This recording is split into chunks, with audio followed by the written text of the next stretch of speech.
चलो बच्चों, तो आज हम लोग गुजराती में चैप्टर नंबर 9 शुरू करें, जिसका नाम है पादर। पादर जिनके लेखक हैं डॉक्टर किशोर सिंह सोलंकी। यहाँ पे जो इनके लेखक है ना, डॉक्टर किशोर सिंह सोलंकी, वो अपने बचपन की, अपने गांव की यादें वो यहाँ पे बताते हैं। हर गांव के बाहर एक पादर बना हुआ होता है। पादर मतलब समझो गांव का आंगन, गांव का आखिरी कोना, कि जहाँ पर गांव खत्म होता है, वो आखिरी कोना वो पादर कहलाया। ठीक है, पादर या उसका दूसरा नाम जो है वो गोंदरू। जो लोग जो है वो सही गांव में रहते हैं ना, हमारे गुजरात के इतने सारे गांव हैं कि जिन लोगों ने गांव की जिंदगी जी है ना, उनको पता है कि ये पादर कितना सुंदर होता है। लेखक खुद ही कहते हैं, लेखक अपने काफी सारे एक्सपीरियंस यहाँ पर शेयर कर रहे हैं, कि जिसमें ये लेखक खुद ही कहते हैं कि ये पादर शब्द सुनते ही एक अलग सा जो है वो आनंद आ जाता है, एक अलग सी खुशी आ जाती है। पैर नाचने लगते हैं, ऐसा लगता है कि बस अभी के अभी जो है वो यहाँ इस पादर पे चले जाएं। ये पादर के बारे में वो कहते हैं कि इनका पादर कैसा बना हुआ, गांव के बाहर का एक छोटा सा मैदान, तो वो कैसा बना हुआ है, तो जहाँ पर जो है वो दो बहुत बड़े जो है वो बनियन ट्रीज इसमें आए हुए हैं, कि जिनकी जो पेड़ों की डालें होती है, वड़वाइयाँ जिसे कहते हैं, कि वो हर साल बढ़ती जाती है। कि सामने दूसरे पीपल के पेड़, लीमड़े के पेड़, हर तरह के पेड़ वो वहाँ उस मैदान में आए हुए। उसी के एक कोने में जो है वो एक कुआं आया हुआ, कि जहाँ गांव के सभी लोग उसी कुएं में से पानी भरते हैं, सभी गांव के लोगों का आना जाना वहीं पर ही। तो ये इनका पादर लेखक की सबसे मनपसंद जगह, बचपन में लेखक के लिए सबसे मनपसंद जगह वो इनका पादर था। कि जहाँ पर ये पादर जो है वो खासकर छोटे बच्चों के लिए ही था, कि कोई भी बच्चा जो है वो समझो गांव में मिलेगा ही नहीं, गांव का हर बच्चा आखिरी में वो यहीं इस पादर में ही मिलेगा। ठीक है ना, इसी गांव के बाहर इसी मैदान में मिलेगा। और ये मैदान भी ऐसा कि जहाँ पर इतने बड़े बड़े पेड़ आए हुए, तो कोई भी घर में जो है वो इनकी मम्मी या कोई भी इन बच्चों को ढूंढने है ना, तो ये बच्चे तो जाकर छुप जाते हैं इन पेड़ों के पीछे, कि भाई कहीं मम्मी देख न ले। और अगर मम्मी जो ज़्यादा गुस्से में हो ना, तो भाई जैसे ही ये बच्चे मिले तो कभी कभार जो है वो गुस्से में पड़ भी जाती है इनको। कहते हैं कैसे वो बच्चे जो है वो मम्मी को हैरान करते रहते हैं, कि भाई नहीं जाने मम्मी के सामने, वो पेड़ के पीछे छुप जाते हैं। मम्मी और ज़्यादा परेशान कि पता नहीं कहाँ चला गया, मिल ही नहीं रहा है। और फिर जब मिल जाए तो मम्मी गुस्से में और लगा देते हैं, कि मैं इतनी देर से ढूंढ रही हूँ, समझ नहीं पड़ता तुम्हें। तो सब बच्चों को जो है वो, कोई उन बच्चों में से, इनके दोस्तों में से किसी एक को मार पड़े ना, तो बाकी के दोस्त सब खुश होते हैं कि देखो आज जो है वो उसको कैसे मार पड़ी। तो कुछ लोग जो है वो सच में ऐसा बोलते भी हैं कि नहीं भाई, क्यों भाई, तुम्हें नहीं पड़ती, कभी कभी तुम्हें भी पड़ जाती है मार। तो ये पादर वो लेखक के लिए उनकी यादों का खजाना था, कि यहाँ पर बहुत सारी यादें थी। कि जब इनके स्कूल का टाइमिंग ना, तो जनरली ये लेखक बताते हैं कि इनके स्कूल का टाइमिंग तो सुबह 11 बजे होता, लेकिन इनकी स्कूल वो तो सुबह 9 बजे ही यहाँ पादर में शुरू हो जाती अकेले में। घर में जो है वो सब बड़े, वो सुबह सुबह जो है वो नाश्ता वगैरह लेकर खेत की तरफ निकल पड़ते। और ये बच्चे भी सुबह 9 बजे ही, 11 बजे की स्कूल, लेकिन सुबह 9 बजे ही जो है वो यहाँ पर पहुँच जाते पादर में, अपनी जो है वो ये बुक्स वगैरह लेकर, और यहाँ पादर में बैठकर मस्ती भी करते। और साथ में जो है वो क्या कहते हैं कि भाई लिखते पढ़ते भी। कहते हैं स्कूल जाने से पहले यहाँ पर जो है वो अपनी तैयारी करते, यहाँ पर जो है वो मस्ती वगैरह करते रहते, पढ़ाई वगैरह करते रहते। और लेकिन अगर कोई स्कूल का टीचर वहाँ से गुजर जाए ना, तो झट से जो है वो कोई ना कोई पेड़ के पीछे न कहीं छुप जाते, कि कहीं टीचर देख न ले कि स्कूल से पहले 2-2 घंटे यहाँ बैठे रहते हैं। है ना, उस वक्त लेखक कहते हैं कि उस वक्त टीचर की जो है, टीचर का डर वो बहुत ज़्यादा रहता था इनमें। तो ये भी जो है वो उनके बचपन की यादें हैं ना लेखक की। लेखक कहते हैं कि ये इनका गोंदरू या तो इनका पादर, जो भी नाम कहो आप, पादर या गोंदरू, वो भाई उनके गांव की नाक कहलाती थी। नाक मतलब उसके गांव की शान थी, उनके गांव की शोभा थी ये। कि पूरा गांव, वो समझो कोई भी गांव जो है वो उनके पादर से पहचाना जाता था, कि अगर पादर एकदम हरा भरा, इनके गांव का ये आंगन समझो कि वो एकदम हरा भरा और लोगों से भरपूर हो, हर एक इतने सारे पेड़ भरे हुए हो, तो भाई पता चलता है कि ये गांव कितना शानदार होगा। बरोबर, कि इस गोंदरे में, इस पादर में, इस मैदान में हर कोई दिखाई देता है। हर तरह के जो है वो इंसान, जानवर, पशु पंखी, सब कोई जो है वो इस पादर में ही देखते हैं। यहाँ तक कि गांव में कुछ भी अच्छा या बुरा, कोई समझो कि कोई प्रसंग भी हो ना, कोई गुजर जाए, किसी के घर शादी हो, तो भी उनका सेलिब्रेशन वो इस पादर में से ही होता था। जहाँ पर पूरे दिन आपको जो है वो लोग दिखाई देंगे जो कुएं में से पानी भरते हुए जा रहे हैं, ठीक है ना। वहाँ की औरतें जो कुएं में से पानी भरते हुए दिखाई देती है, वहाँ के जो लोग है ना, जो मैन है, वो यहाँ वहाँ काम करते हुए पादर में दिखाई देते हैं, है कि नहीं। कि कभी साल में एक आध बार कोई गांव में मेला भी लगे ना, तो वो भी इसे पादर में ही लगता था, ठीक है ना। गांव का मेला भी यहीं पे ही लगता। तो इसी वजह से तो ये पादर वो इस लेखक की सबसे बड़ी याद थी बचपन की। और यहाँ पर हमारे गुजरात में अगर बात करें ना, और गुजरात में भी उत्तर गुजरात, सौराष्ट्र और उस साइड की बात करें, तो वहाँ पर गांवों की तो समझो भरमार है। छोटे छोटे न जाने कितने हजारों में गांव आए होंगे, और हर गांव का ऐसा पादर, तो उसका तो फिर बात ही क्या कहूँ। अब जैसे उत्तर गुजरात में जो है वो एक चीज़ फेमस है वहाँ पे बहुत, वो है वहाँ की भवाई। क्या कहते हैं, भवाई। भवाई वो एक तरह का डांस फॉर्म है। जनरली क्या होता है पता है, कि भाई काफ़ी सारी एक टीम आ जाती है, लोगों की टीम आती है जो स्टेज पे परफॉर्म करती है। वो एक तरह का परफॉर्मेंस है भवाई।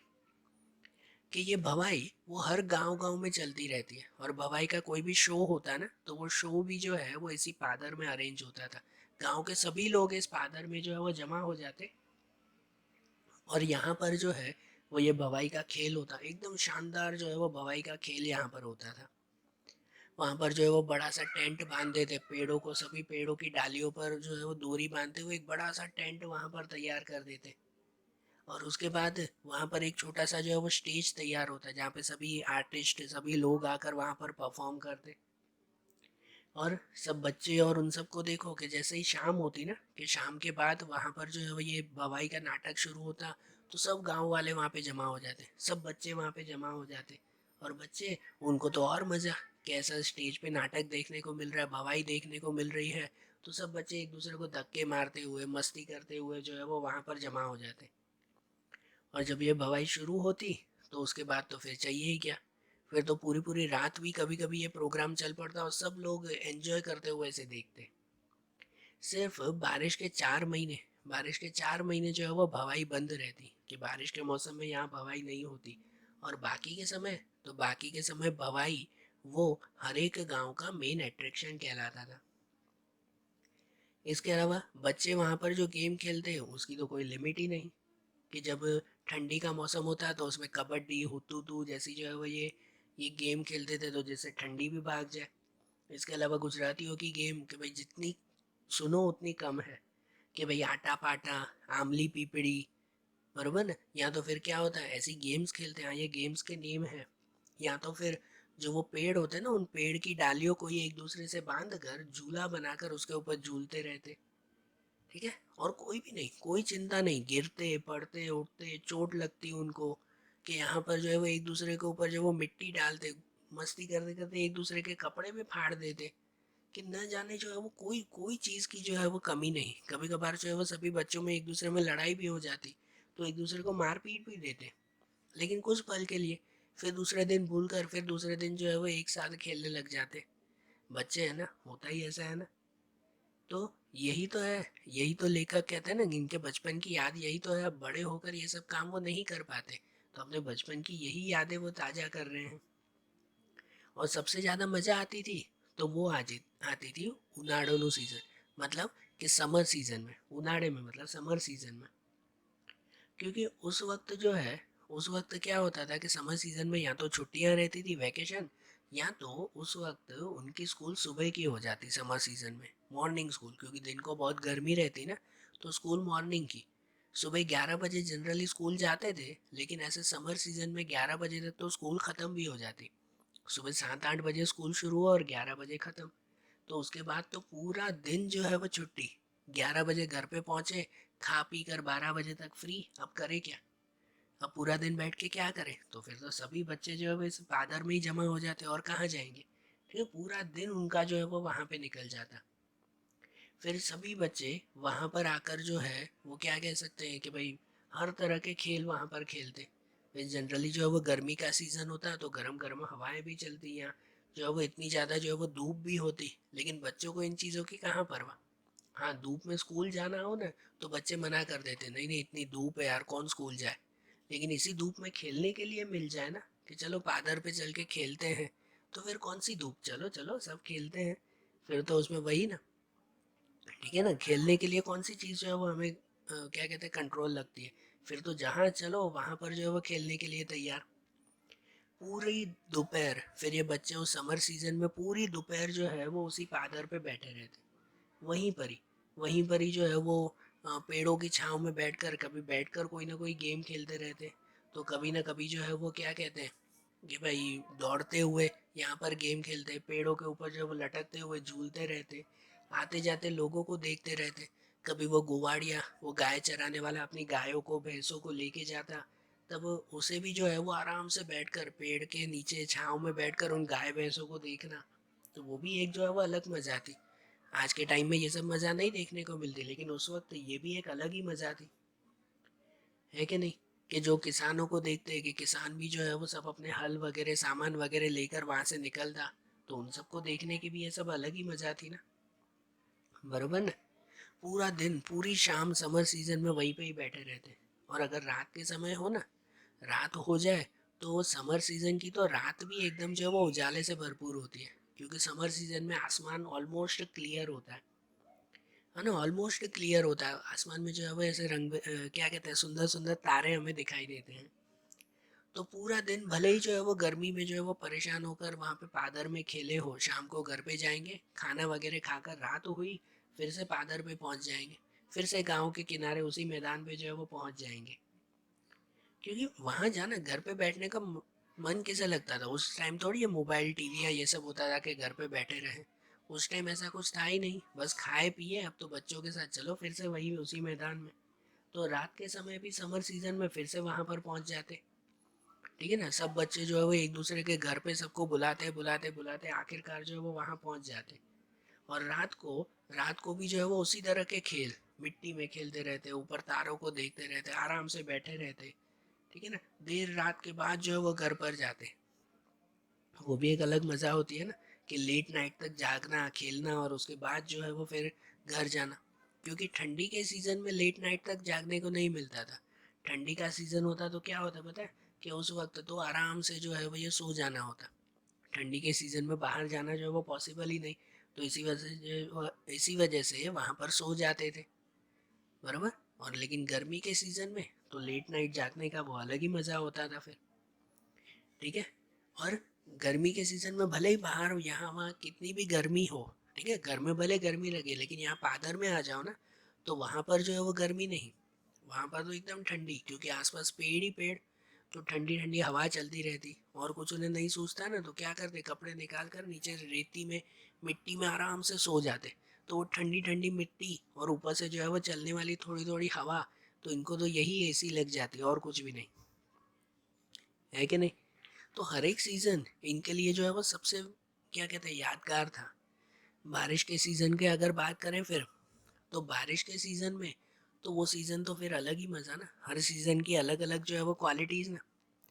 तो उस वक्त तो क्या होता कि पूरा पादर जो है वो गीला हो जाता, और उस वक्त देखो तो भाई सुगंध, एक तो उस मिट्टी की सुगंध जो है वो हर तरफ बस जाती, दूसरा हर जगह पानी भर जाता, तो क्या लगता है कि जहाँ देखो वहाँ पर जो है वो ये तालाब। तो ऐसे में तो उन बच्चों को खेलने की और मज़ा आ जाती, कि जहाँ पर उस बारिश में गीले होना, जहाँ पर पानी भरा हो तो उसमें छपछपिया करना, कहते हैं उछल कर जो है वो पानी को भी उड़ाना। हम्म, गांव के पास में छोटा सा तालाब हो, तो उस तालाब में जो है वो ये कैसे वो गांव का पूरा पानी एक नहर के थ्रू तालाब में चला जाता, तो ऐसे बहते हुए पानी को जो है वो ये देखना, ये सब की जो है वो मज़ा ही अलग है।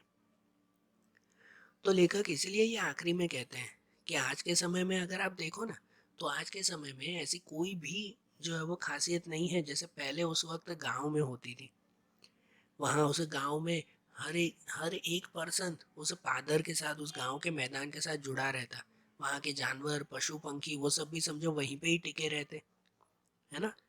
ये लेखक कहते हैं आज भी उन्हें जो है वो जरा सी याद आ जाती है ना पादर की, तो बस ऐसे लगता है कि बस आज सब कुछ छोड़कर जो है वो वहां चले जाए। न जाने कितनी जो है वो ये पीढ़ियां, न जाने कितने कहते हैं ना सालों तक वो जो है वो वहां पर रहे हैं, और आज भी है। आज भी कितने सारे गाँव में जो है वो ये पादर बने हुए हैं, काफ़ी कम भी हो चुके हैं, लेकिन जहाँ बने हुए हैं ना, तो समझो वहाँ पर आज भी जो है वो वही मौज मस्ती, वही जो है वो क्वालिटीज़ बनी हुई है। है ना। तो आज ये लेखक याद कर रहे हैं कि न जाने कहाँ चला गया मेरा वो फादर, कि जहाँ पर जो है वो ऐसे पेड़ों के नीचे बैठकर जो है वो ठंडी ठंडी हवाएं खाई थी, कि जहाँ पर दोस्तों के साथ बैठकर इतने सारे मस्ती की थी, इतने सारे क्या कहते हैं कि भाई किस्से वहाँ पर जो है वो बनाए थे। तो अब न जाने कहाँ चला गया है। आज भी जब याद आती है तो इच्छा होती है ना कि भाई ये सब छोड़कर काश वो फादर मुझे ऐसे मिल जाए और कुछ भी नहीं। बराबर। तो देखो, आज जैसे हमने ये चैप्टर देखा ना, अब ऐसे ही गुजराती के दूसरे चैप्टर्स हम लोग अगले वीडियोस में देखेंगे। Okay, thank you.